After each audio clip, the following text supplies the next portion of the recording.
बिस्मिल्लाहिर्रहमानिर्रहीम अस्सलाम वालेकुम। I am Mossadegh Rahman from the investment club. कुछ कंट्रीज ने ओपनली बता दिया है कि हम कुछ ऐसी चीज़ों में इन्वेस्टमेंट करने वाले हैं जिसकी बुनियाद पे 2025 में आप लोग के लिए एक अच्छा गेन जनरेट हो सकता है।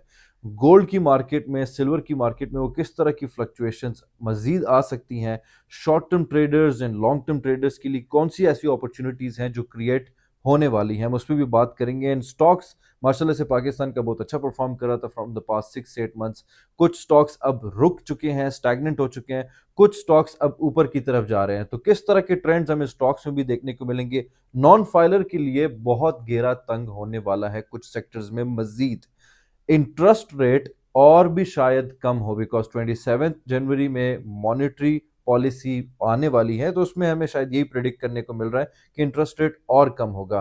2025 में रियल स्टेट कैसा देखने को हमें मिलेगा, इन सारी की सारी चीज़ों पे हम बात करेंगे। उन पॉलिसीज पे बात करेंगे जो वाकईतन इन सेक्टर्स को डिपेक्ट करेंगी 2025 में क्या सूरत हाल होगा। मजीद वीडियो बढ़ने से पहले जो भी चैनल में नए हैं काइंडली लाइक करें एंड सब्सक्राइब करें। फर्स्ट ऑफ ऑल हम सबको शुक्र अदा करना चाहिए कि अल्हम्दुलिल्लाह एक बहुत बड़ा जुल्म ख़त्म हुआ फ़लस्तीन से, गाज़ा से। अल्हम्दुलिल्लाह ऑलमोस्ट सीज़ फायर हो चुका है। हमने डे फर्स्ट से देखा था, जब ये स्टार्ट हुआ तो people were starting to invest in gold. जब भी दुनिया में अनसर्टेनिटी आती है, जो बिग शार्क्स होते हैं, जो स्मार्ट इन्वेस्टर्स होते हैं, they try to invest in something which is reliable, which is concrete. हमने देखा था कि बिटकॉइन भी बहुत ऊपर जा रहा था, और ये अनरिलायबल इन्वेस्टमेंट्स होती हैं। इसमें शॉर्ट टर्म गेन्स तो बहुत अच्छी तरीके से आते हैं, लेकिन बहुत अच्छा क्रैश भी आपको सिर्फ एक गुड आफ्टरनून या गुड मॉर्निंग के प्रेस कॉन्फ्रेंस से आपकी मार्केट क्रैश कर जाती है। After Trump's win we are seeing कि 2025 में, जो कि ऑलरेडी स्टार्ट हो चुका है, चाइना और यूएस के दरमियान ट्रेड वॉर स्टार्ट हो चुका है, जिसकी बुनियाद पे major countries of Europe, America, China में जो स्टॉक्स हैं वो आहिस्ता आहिस्ता फ्लक्चुएट कर रही है ना डाउनवर्ड डायरेक्शन। वो इसलिए कि जब भी इस तरह की अनसर्टेनिटी आती है, दे फाइंड एन इन्वेस्टमेंट जो रिलायबल हो। क्योंकि जब भी अनसर्टेनिटी आती है तो आपका स्टॉक भी कभी भी क्रैश कर सकता है, आपके बिटकॉइंस भी कभी भी, क्रिप्टो करेंसी भी कभी भी क्रैश कर सकती है। तो gold is the only source जो कदीम जमाने से रिलायबल पाया गया है। जो डिप हम एक्सपेक्ट कर रहे थे आफ्टर ट्रम्प्स विन और after the cease fire between Israel and Gaza, उस तरह का डिप नहीं मिला। लेकिन दोस्त पीपल आर वेरी सेफ जिन्होंने $2500 पर आउंस से कम की बाइंग की हुई थी, एंड जिनका प्लान था कि हम लॉन्ग टर्म इन्वेस्टमेंट की तरफ जाएं। शॉर्ट टर्म ट्रेडर्स को फायदा कैसे हुआ इन दिस टाइम? वो ऐसा हुआ कि अगर हम 2 महीने पहले जाते हैं, हमें 2 महीने पहले 21 नवंबर को नजर आता है कि जो गोल्ड का रेट था वो $2720 पर आउंस था, और अभी भी राइट नाउ समवेयर अराउंड $2720 पर आउंस पे ही खड़ा हुआ है। दैट मीन्स जो लॉन्ग टर्म इन्वेस्टर्स थे, दे आर समवट सेफ, उनको इतना कोई बड़ा गेन नहीं हुआ।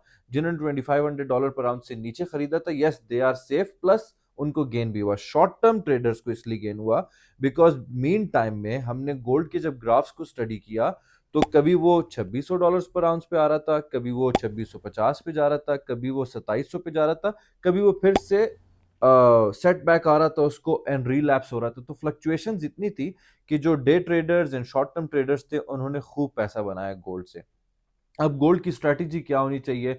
शॉर्ट टर्म ट्रेडर्स को तो आइडिया है कि हमें किस तरह प्ले करना है, बिकॉज अगर इसी तरह का ट्रेड वॉर चलता रहा और चाइना एंड अमेरिका में इसी तरह की अनसर्टेनिटी आई, तो व्हाट एनालिस्ट आर सेइंग और जो ग्राफ्स हमें नजर आ रहे हैं वो यही नजर आ रहे हैं कि छोटे छोटे सेटबैक्स आएंगे और फिर से रिलैप्स करेगा, फिर से ऊपर जाएगा आपका गोल्ड। अगर तो राइट नाउ एक छोटा सा डिप मुमकिन है कि आएगा। अगर ये अभी फॉर इंस्टेंस 2720 पे स्टैंड कर रहा है, अगर ये 2715 पे आया और अगर ये स्टैग्नेंट हो गया, रुक गया, इस्टेब्लिश किया उसने अपना वो वाला रेट, तो उसके बाद फिर ये ऊपर जाने के लिए फिर से शॉर्ट टर्म ट्रेडर्स की चांसेस हैं कि उसमें गेन हासिल कर सकते हैं। बिकॉज 2025 में प्रोबेबली समवेयर अराउंड $3000 पर आउंस हमें गोल्ड देखने को मिलेगा।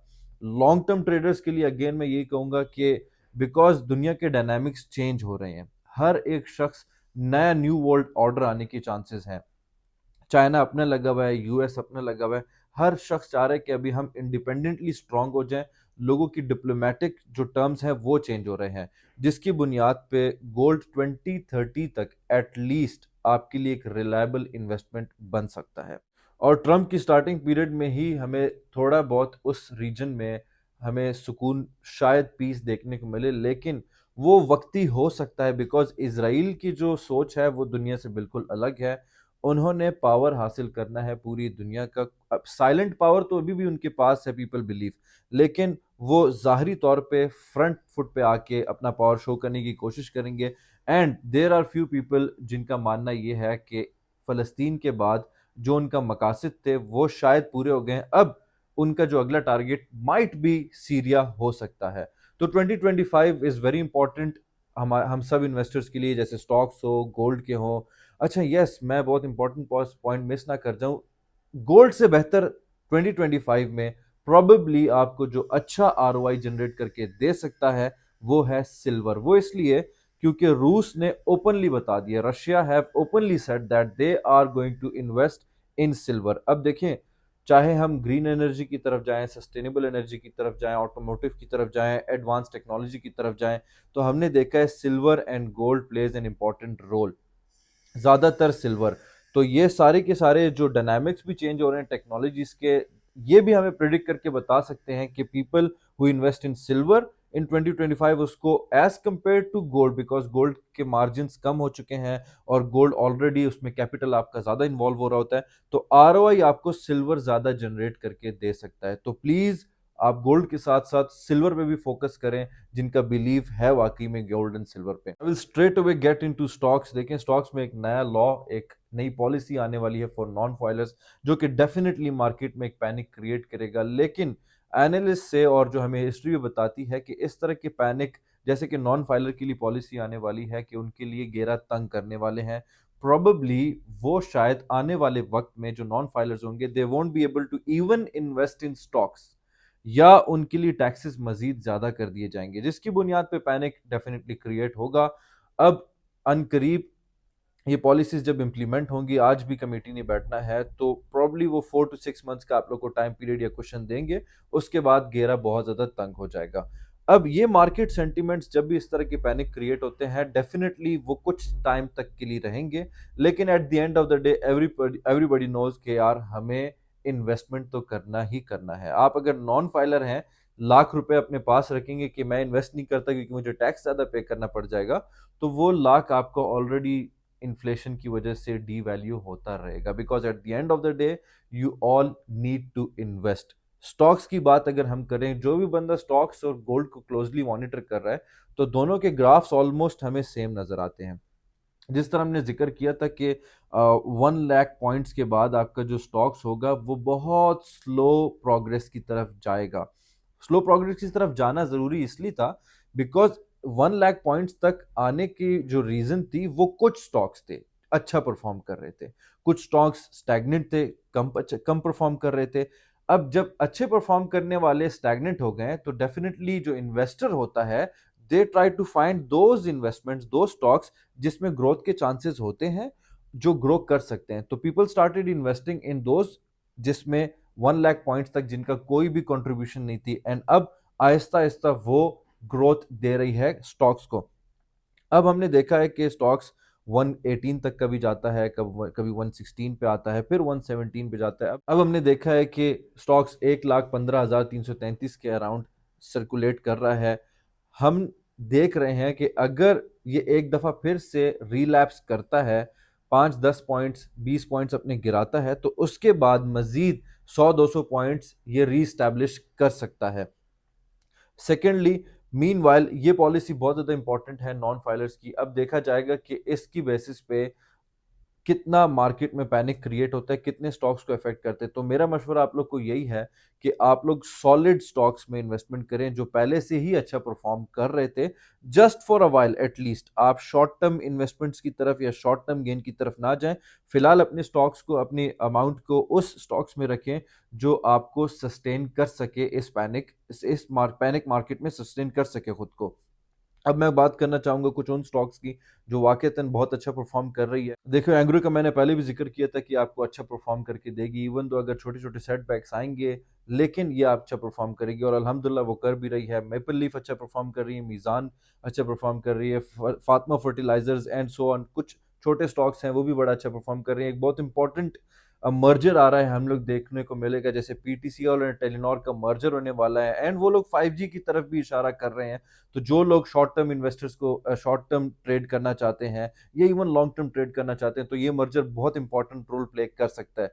अब देखें, ये सारी की सारी बात हो गई, हमें ऑटोमोटिव इंडस्ट्री की तरफ भी देखने को मिल रहा है कि वो भी अच्छा परफॉर्म करेंगी 2025 में, बिकॉज आपका इंटरेस्ट रेट कम हो रहा है। ऑलमोस्ट मोर देन 20 अरब रुपीज पास्ट ईयर से ज्यादा ऑटो फाइनेंसिंग में हुआ है। ये सारी की सारी चीजें ऐसे दिखा रही हैं कि आहिस्ता आहिस्ता अवाम जेब से पैसा निकाल रही है।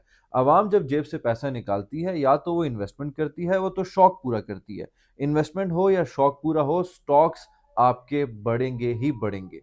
अब मैं डायरेक्टली रियल स्टेट में आना चाहूंगा। आई बिलीव इनशाला 2025 इज गोना बी ह्यूज। देखें, मैं अपने बिकॉज रियल स्टेट से मैं मुंसलिक हूं, लेकिन जब आपका गोल्ड अच्छा परफॉर्म कर रहा था, स्टॉक अच्छा परफॉर्म कर रहा था, मेरा मकसद है कि हम सबका पैसा बने। मैंने आप लोग को कहा था कि आप स्टॉक्स में इन्वेस्ट कर लें, गोल्ड में इन्वेस्ट करें, लेकिन राइट नाउ पास्ट वीडियोस से और पास्ट जो पॉलिसीज जनरेट होने वाली हैं, हमने देखा कि रियल स्टेट में कुछ एमनेस्टी स्कीम्स आ रही हैं टैक्स से रिलेटेड, और आहिस्ता आहिस्ता ओवरसीज पाकिस्तानीज का, लोकल पाकिस्तानीज का गेन कॉन्फिडेंस आ रहा है। और मैं बड़ा शुक्रगुजार हूँ अल्लाह ताला का कि आहिस्ता आहिस्ता हमारी आवाम को शऊर आ रहा है कि अगर रियल स्टेट ऊपर जा रही है, इसका यह मतलब नहीं है कि हम किसी भी चीज पे पैसा लगा दें, ठीक है। Because I have seen there are plenty of societies, बहुत सारी ऐसी सोसाइटीज हैं इन लाहौर, इन इस्लामाबाद, कि लोगों ने सिर्फ पैसा उस वक्त इसलिए लगाया था कि उनको नजर आ रहा था कि रियल स्टेट ऊपर जा रही है। लेकिन अनफॉर्चुनेटली वो ऐसी गंदी चीजें थी, ऐसी गंदी इन्वेस्टमेंट थी, सॉरी फॉर माई लैंग्वेज, कि even though real estate back 3 years back ऊपर भी जा रहा था, 4 इयर्स बैक, लेकिन फिर भी उन्होंने आपको ग्रोथ नहीं दिए। और अब जब रियल स्टेट थोड़ा बहुत डाउनफॉल आया था उसका, तो लोग अग गए थे इन्वेस्टमेंट से। लेकिन अब अल्हम्दुलिल्लाह आहिस्ता आहिस्ता शऊर आ रहा है कि रियल स्टेट डाउन हो, रियल स्टेट ऊपर हो, आपने हमेशा अच्छी इन्वेस्टमेंट करनी है। मुझे भी कल ही मेरी गुफ्तगू एक बहुत ही मोहतरम साहब से हुई, उन्होंने बड़ी खूबसूरत बात की कि मैं इन्वेस्टमेंट सिर्फ उस जगह पे करता हूं कि कल को अल्लाह ना करे किसी मजबूरी के तहत मुझे बेचना भी पड़ जाए, तो मुझे दुख हो कि इतनी अच्छी चीज थी मैंने बेच दी। ना कि आप ब्लू वर्ल्ड सिटी की फाइल ले रहे हैं और उसमें आपको ये लग रहा था कि मैं रातों रात अमीर हो जाऊंगा, शॉर्ट टर्म इन्वेस्टमेंट हो जाएगी, 2 साल में मुझे इतने पैसे हो जाएंगे। देखें, कुछ इन्वेस्टमेंट्स होती हैं जो असली क्रक्स होता है इन्वेस्टमेंट का रियल स्टेट में, वो होता है आपका 4 इयर्स, 5 इयर्स, 10 इयर्स। उफ निकलती थी ना हमारे बड़ों के मुंह से कि डीएचए में नहीं किया, बहरिया में नहीं किया, ठीक है। तो आपने भी अपने बच्चों को उस, जब कल को आप अपने बच्चों के सामने बैठे हो, आपने वो उफ नहीं करनी। उफ कब निकलता है? 10 साल, 15 साल बाद। तो आप 10 साल का सोच के प्लान करें, 5 साल का सोच के प्लान करें, 15 साल का सोच के प्लान करें। और हमने अभी स्टैट्स बता रही है अल्हम्दुलिल्लाह कि इस्लामाबाद में मोर देन 15 सोसाइटीज का अपवर्ड ट्रेंड है, जिसमें किसी ने 5 लाख गेन किए अपनी प्रॉपर्टीज में, किसी ने 20 लाख, इवन कुछ ऐसी प्रॉपर्टीज हैं जिसमें 5 मिलियन के जंप्स आए हैं। Same goes with real estate of Lahore. Real estate में माशाल्लाह से आपका अपवर्ड ट्रेंड आ चुका है इन लाहौर एज वेल। जिन लोगों को भी इंफॉर्मेशन चाहिए, वीडियो बहुत लंबी हो जाएगी, मैं शॉर्ट करने की कोशिश करता हूं कि वो कौन से प्रोजेक्ट्स हैं जिसमें हमें अपवर्ड ट्रेंड मिल रहा है, जो कैश के प्रोजेक्ट्स हैं, और जो इंस्टॉलमेंट के प्रोजेक्ट्स हैं जिनमें हमें अपवर्ड का ट्रेंड नजर आ रहा है। मैं I will be very glad, मैं बड़ी मेरे लिए ऑनर की बात होगी आप लोग से व्हाट्सएप में कनेक्ट करके उसको शेयर करूं वो डिटेल्स। और इस्लामाबाद की रियल स्टेट के डायनामिक्स चेंज हो रहे हैं माशाल्लाह से, 3 से 4 रोड्स एक्सपैंड हो रहे हैं, 4 रोड्स के नए नए रोड्स के प्रपोजल आ गए हैं, जिसमें सीडीए सेक्टर्स को कनेक्ट किया जाएगा, कुछ प्राइवेट सोसाइटीज को कनेक्ट किया जाएगा। अब उनके पैरेलल में आपका रिंग रोड ऑलरेडी उस पर काम शुरू हो रहा है। तो 2025 is gonna be huge for investors, real estate के इन्वेस्टर्स, इस्लामाबाद एंड लाहौर के। मजीद आप लोग को रियल स्टेट, स्टॉक्स या गोल्ड से रिलेटेड कोई भी इंफॉर्मेशन चाहिए, you can always contact me. I am Musaddiqur Rahman. जज़ाकल्लाह।